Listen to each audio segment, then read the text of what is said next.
Hey guys, Matt here and welcome back to another video of Matthew Land the Technoman. Guys, it is absolutely wonderful to be back here and presenting another video to you guys.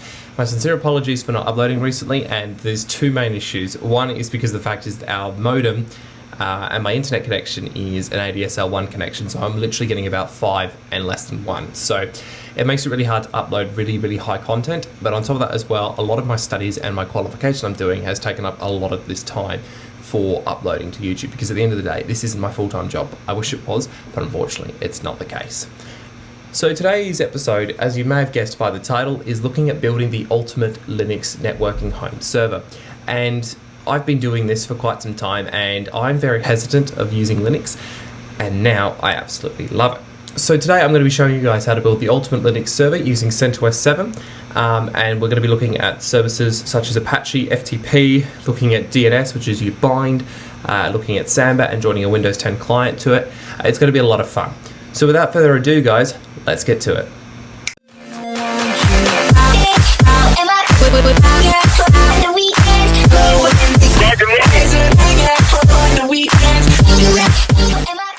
Alrighty guys, so at this stage, I'm just waiting for the CentOS VM to finish installing. So let's have a look and I'll show you guys what I've done. Just give me 1 second to change a couple of things because I've got 3 screens, so it's kind of helpful.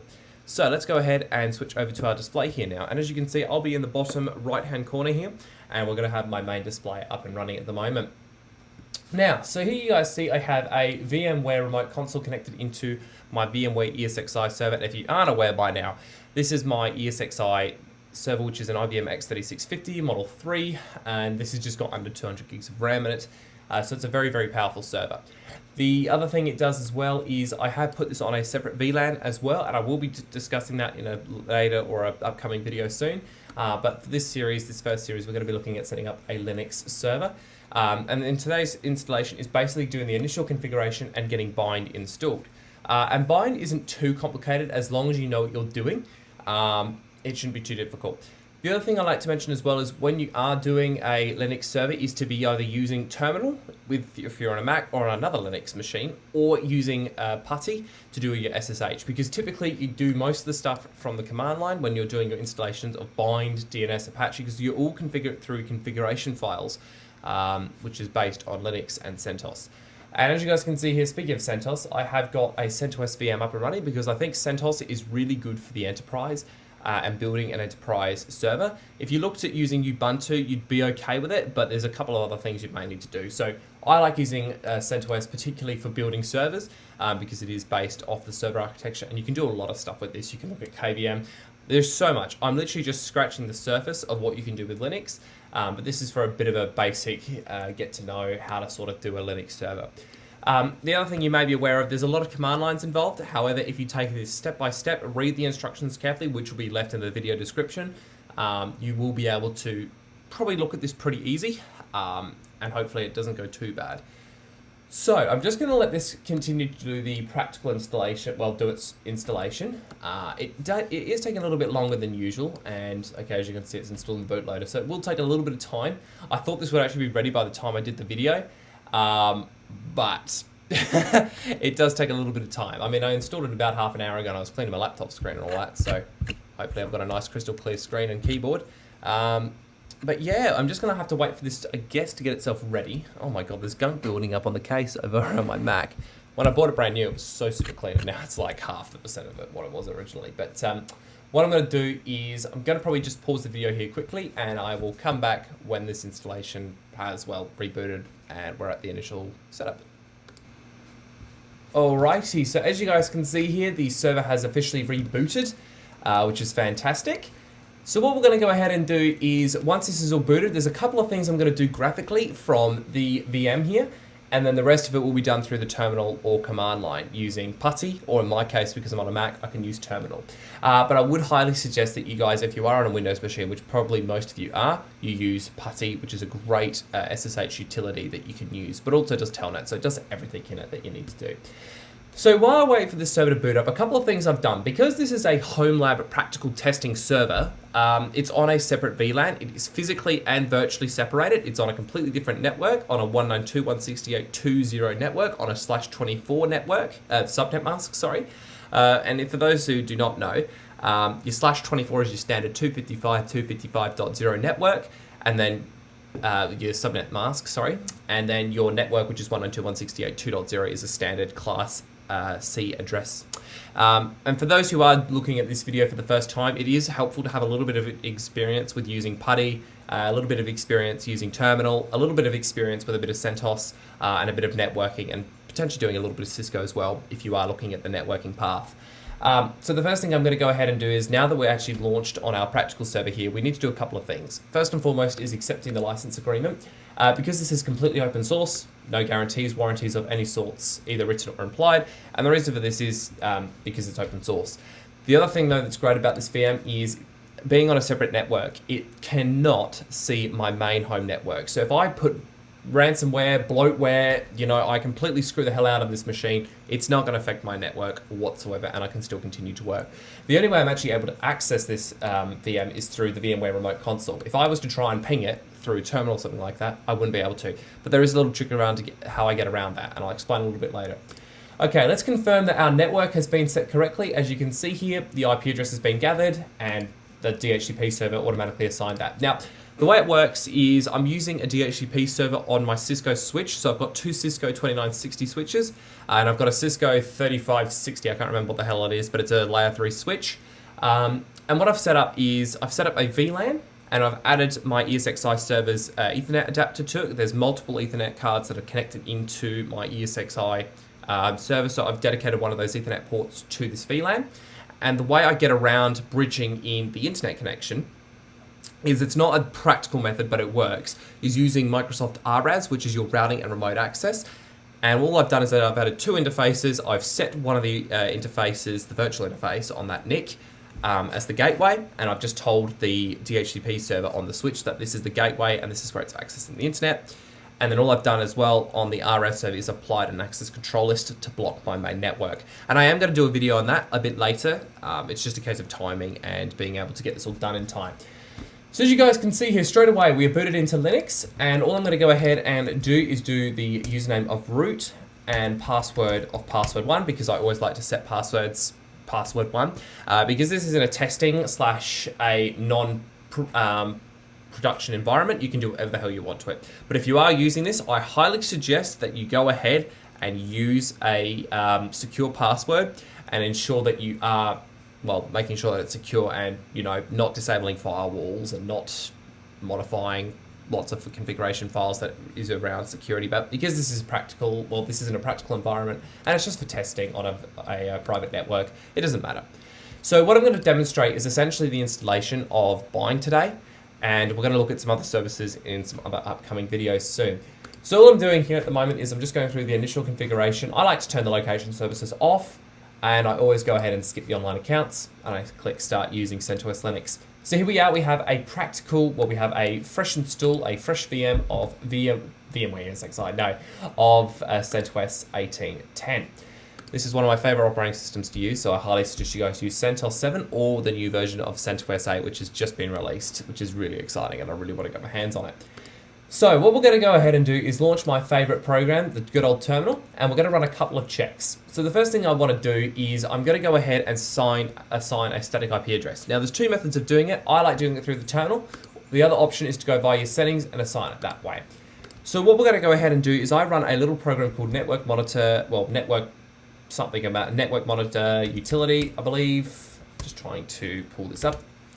I have to remember this off the top of my head, so this is good practice as well for my upcoming exam. So Network Monitor TUI, there we go. So all I'm going to go ahead and do is click edit the connection, and by default on a CentOS VM you should normally have two interfaces. You'll have your main Ethernet interface and you'll have your bridge. Don't touch the bridge, you just need to click on the Ethernet. Now because I'm using it in the ESXi server, this will be ENS 192, but if you are using a VMware workstation or using a VMware Fusion, which is your desktop standard version of VMware, you'll have ENS 33 set up. So what I'm going to go ahead and do is click on the edit here, and I'm going to go ahead and change my IPv4 configuration. So all I did there was just push the space bar, and I'm going to assign an address by pushing space, and I'm going to assign it 192.168.2.48, and the reason for that is because that was what was originally given, and when we mess around with other IP addresses, we're going to have issues. And unfortunately, I tried assigning it the original IP address I wanted to assign it, which was 192.168.2.1, I found out my switch was using that. So it's a little embarrassing on my end, but it works. So the other thing I just went ahead there and did was change the display, and I just want to have a look quickly at my network interface right now, and I want to have a look at what's going on. So as you can see, I have 48 assigned as an IP address. So all I'm going to go ahead and do is go back into the terminal and just have a look. 48 is my network on the /24 subnet, and for some weird reason that went completely glitched. So I may just quickly get out of here. Right, what I'm going to do is I'll close that and reopen it again. Sometimes when you change the display while you've got terminal open and things open on it, it might go a little funny, but that's okay.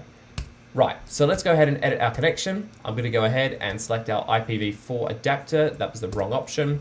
I'm going to add an IP address, space 192.168.2.48, because that's what it was given. And I'm going to add the gateway of 192.168.2.9, because it's our gateway server, aka the RAS server. I'll explain a little bit more a little bit later when it comes to this. And I'm going to add 192.168.2.48, which is myself. And then I'm going to also add another DNS server for good measures. 192.168. I'm going to add my gateway.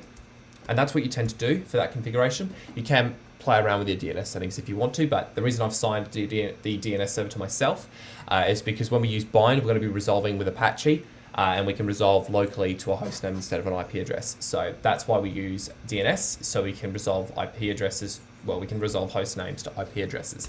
So that's why we use that. So let's go back. I'm going to go ahead and activate the connection. All I do is push space on, well, actually I push enter on the ENS 192, and that deactivates it, and then I'm going to reactivate it, and that's assigned our new IP addresses that we've just assigned. The way we can check that is if I click quit and I do an ifconfig. As you can see straight away, that's not correct, that's correct. ENS 192, as you can see straight away, we've got an IP address. So now that I've assigned the IP address, most of this stuff now is going to be done through the terminal, which is our command prompt, not command prompt, our PuTTY, in this case on a Windows machine, or terminal on a Mac. And what I'm going to go ahead and do here now is, in order to access this via SSH, there's two things I need to do.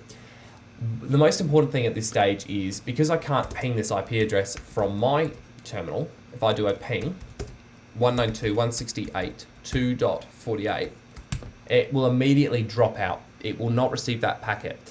And the reason for that is, one, it's completely different on a completely different network, same subnet, that doesn't really matter.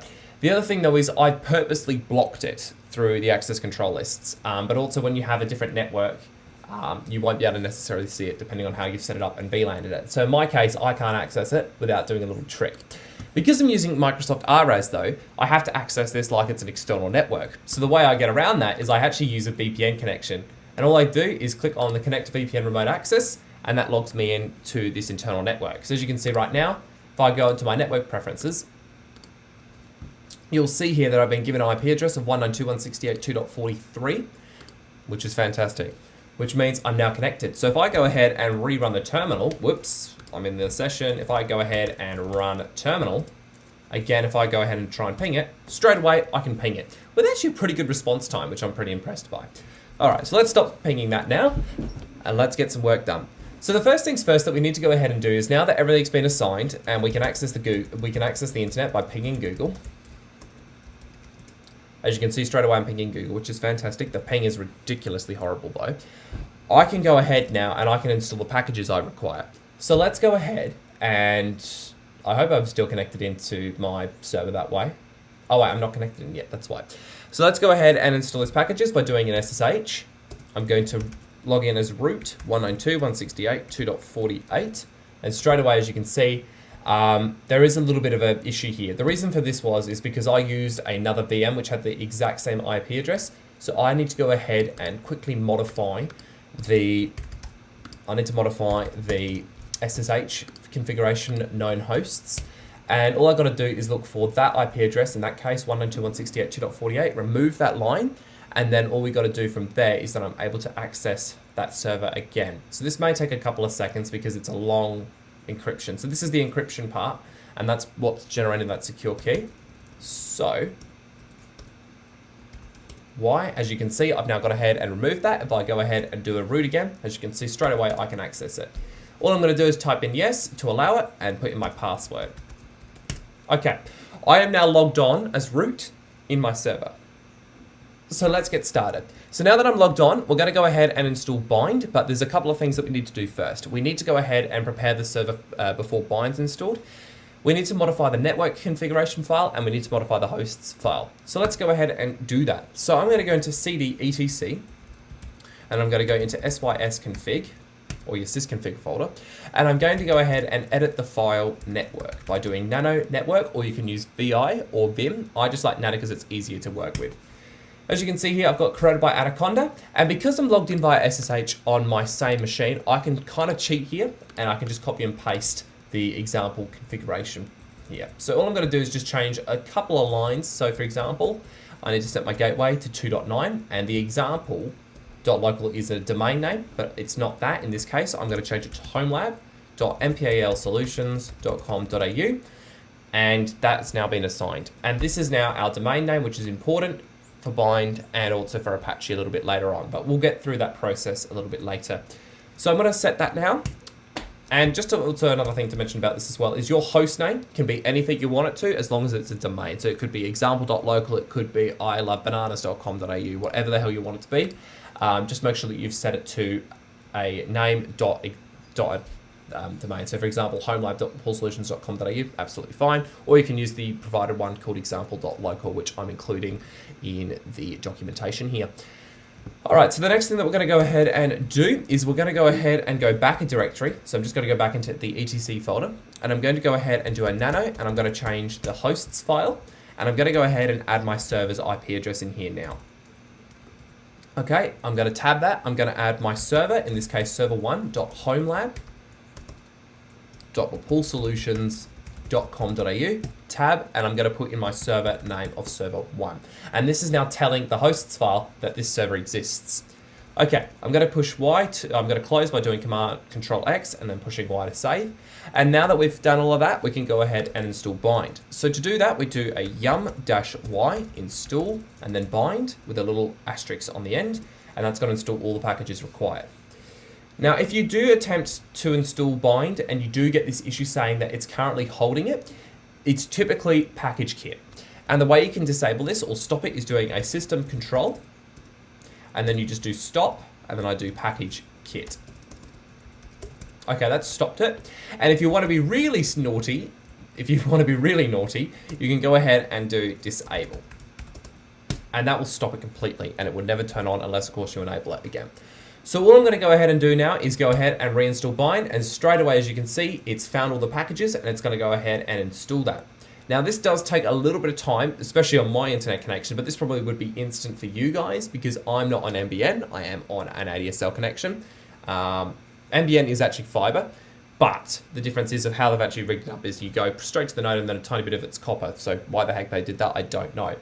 So what we're going to do is I'm going to let these packages quickly install. By the time I finish rambling on and continue to talk, this probably would have installed. Plus it makes it easier for editing as well because, you know, I've got to do a lot of editing. Right, the other thing though to mention is as well, while that's installing, the rest of it can just be done from a terminal here. We don't actually have to have this VM up and running anymore. So I can actually go ahead and maximize this, which is fantastic. And we can just go ahead and install it. So as you can see, lots and lots of configurings required. The difference is though, you need to understand that when you are doing your installation, you're doing most of it from the terminal. You're not doing it from a graphical user interface like you do in Ubuntu or in Windows.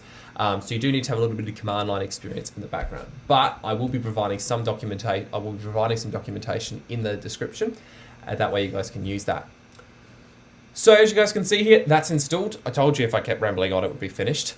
So now that that's installed, it's time we get to the configuration part of named, or bind in this case.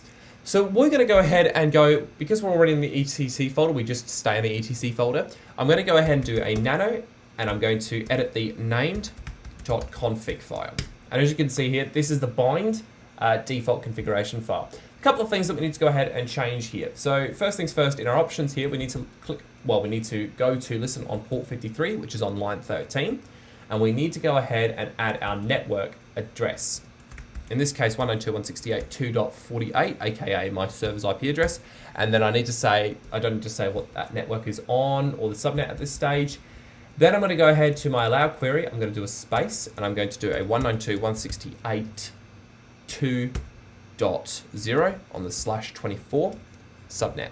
And that way, that will let the DNS server know that anything on this network is to be accepted.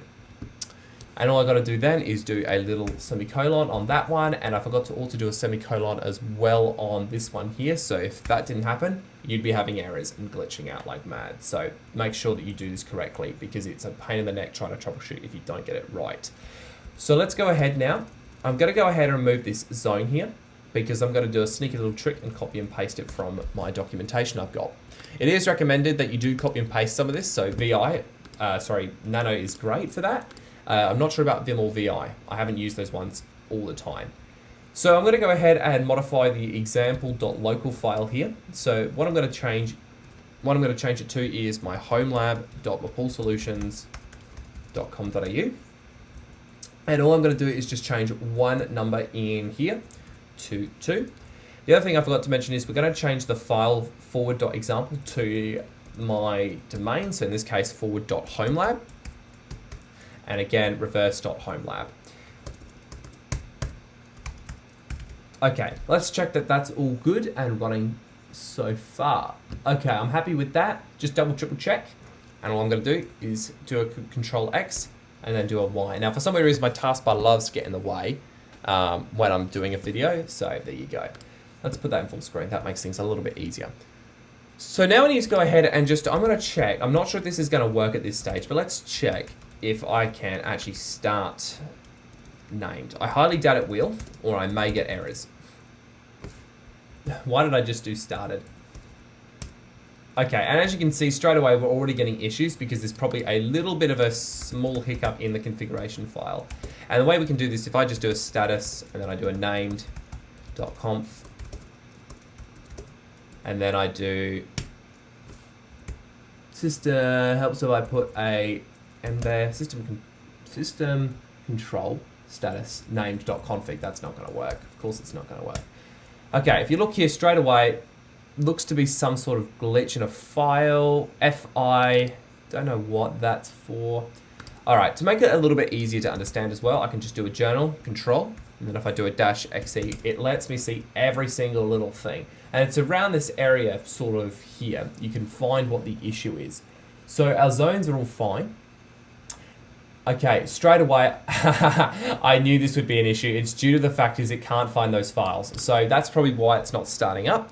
So all I'm going to do is just do else and then WQ. Okay, so let's go ahead and create those two files then. So if I go into CD-VAR and I go into named, I can do an ls, and as you can see, there's a couple of files in here. We need to now go ahead and create two files by using the touch command, and I'm going to call this one forward.homelab, and I'm going to create another one called reverse you guessed it, homelab. Okay, so those two files have been created, and to make life a little bit easier, I have also included in the description the actual configuration that you guys can go ahead and modify, and that way you're able to copy and paste it in, because you don't want to be typing all of this in. So I'm going to go ahead and copy the default configuration in, like so, and all I'm going to do is just change all of these IP addresses to 2.48. It's a pain in the neck, I know, but you got to do it. 48 to 48.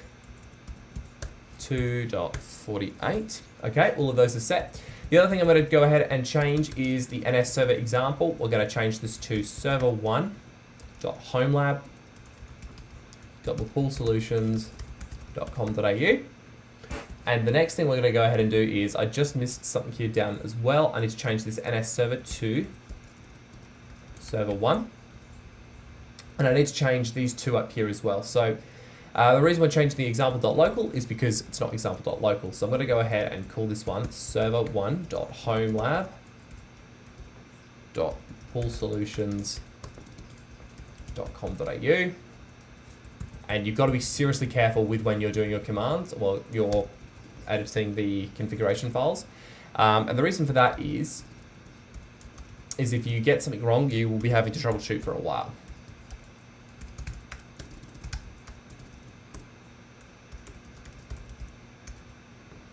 Okay, so there we guys go. It's all configured. Oh gosh, voice break there. All right. All I'm going to go ahead and do is do a nano, and then I'm going to do a reverse .homelab, and I'm going to do the exact same thing and copy in the example code, which I'm providing in the description. And now let's go ahead and modify the following. So NS server 1, I'm going to change NS server to server 1, change this one, the IP address to 2.48. I'm going to change all of the example.local parts to server1.homelab.mpalsolutions.com.au. I'm going to go ahead and change this one up here as well to server1.homelab.rapulsolutions.com.au. The final one I'm going to change are the following two up here. root.homelab.rapulsolutions.com.au.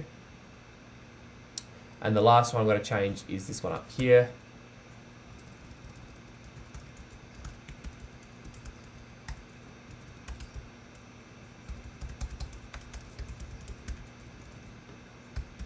Okay, as you guys can see, straight away that's all configured. So, now let's go ahead and see if I can go ahead and rerun bind. If I've done this correctly, it probably will hopefully start, fingers crossed, touch wood. Straight away, it started. And that's why we had errors, is because those two configuration files weren't created. So if I go ahead now and do a system control status named, and straight away, as you can see, it's running. We're not finished yet though, however. We need to do a couple of configurations. Now, because we are going to be looking at setting up this permanently, there's two things we need to do. We need to configure the firewall, but we also need to configure this to start up every time the server will reboot or starts up. So what we're going to do is just change the system control status named to enable. And this will automatically boot up every time that every time the server's booted up or turned on. This will go ahead and start. But the other thing we need to go ahead and do is add some firewall exemptions, because if we don't add that, it's not going to work within itself. It's only going to work within itself and won't work externally onto another device. Okay, as you can see, I've just run two commands here. Because DNS runs on port 53, we're going to be allowing that through the firewall. And for this particular lab as well, we are going to be using the firewall, and I think it's actually highly recommended you do use the firewall. Some of them I don't, because people don't actually know how to do it properly.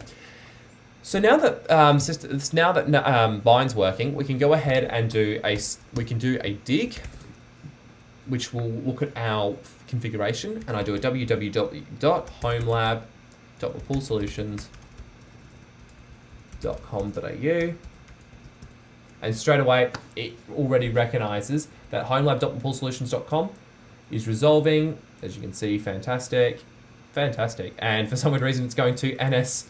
I see how that's working. Okay, so the reason it's going to this one here is this is actually my actual website that I'm using. So it's going to my hosting server that I'm on, which is so funny.